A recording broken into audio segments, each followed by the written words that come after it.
উপদেশমূলক একটা গল্প বলি। তৃতীয় ব্যক্তি হতে সাবধান। প্রেক্ষাপট 1। উচ্চ বেতনে চাকরি করা এক যুবক আরেক গরিব যুবককে প্রশ্ন করলো, তুমি কোথায় চাকরি করো? একটা কোম্পানিতে। স্যালারি কত? 10,000 টাকা। মোটে 10,000? চলো কিভাবে? তোমার মালিক তোমার প্রতি অবিচার করছে। তুমি চেয়েছিলে তোমার যা যোগ্যতা তাতে হেসে খেলে তুমি অনেক টাকা বেতন পেতে পারো। যুবকের মেজাজ খাট্টা হয়ে গেল। নিজের কাজের প্রতি ও বসের প্রতি বেজায় রুষ্ট হয়ে উঠল। পরদিন গিয়ে সরাসরি বসকে বেতন বাড়ানোর কথা জানালো। কথা কাটাকাটি হয়, এক পর্যায়ে বস তাকে চাকরিরত করলো। এখন যুবকটি বেকার। প্রেক্ষাপট 2। তোমার প্রথম সন্তান হলো বুঝি? যে তোমার স্বামী এই উপলক্ষে তোমাকে কিছু দেয়নি? উপহার হিসাবে টাকা বা এই জাতীয় কোনো কিছু? না। কেন দিবে?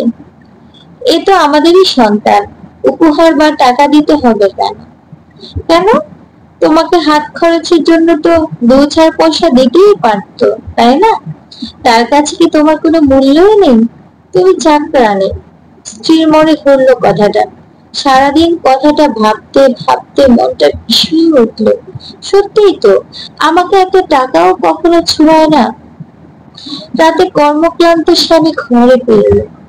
স্ত্রীর মুখ দেখে বোমা বিস্ফোরিত হলো। রেগে গেল দুজনে।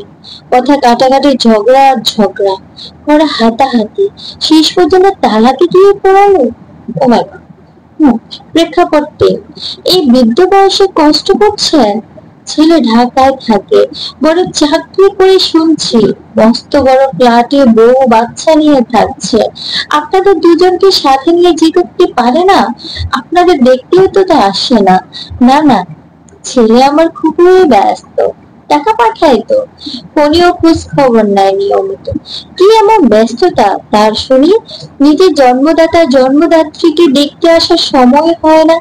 সারাদিন অফিস বাসা করতে করতেই তো তার সবটা সময় চলে যায়। আপনি খোঁজ নিয়েছেন?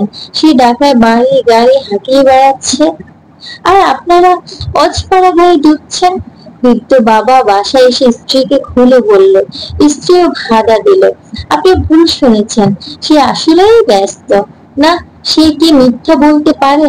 আহারে, তাকে বুকের রক্ত পানি করে বড় করলাম, এটা বেবি করে বসলেন ব্রেন স্ট্রোক বা হার্ট অ্যাটাক। এবার আসি মূল কথায়। কিছু নিরীহ অযাচিত প্রশ্ন আমাদের সুখী জীবনকে ক্ষণিকের মধ্যেই দুঃখী করে দিতে সক্ষম। আমাদের সমাজের ছদ্মবেশী ধরদীরা নিরন্তর শান্ত জীবনে অশান্তির দাবানল জ্বালিয়ে দেয়। ছদ্মবেশী ডাইনিগুলো নিজের থেকে কিন্তু আপনাকে কিছুই দিবে না, কিন্তু অন্যের থেকে অবৈধভাবে আদায় করার পদ্ধতি শিখিয়ে দিয়ে আপনাকে জিতিয়ে দেওয়ার নামে ধ্বংসের দিকে ঠেলে দিবে।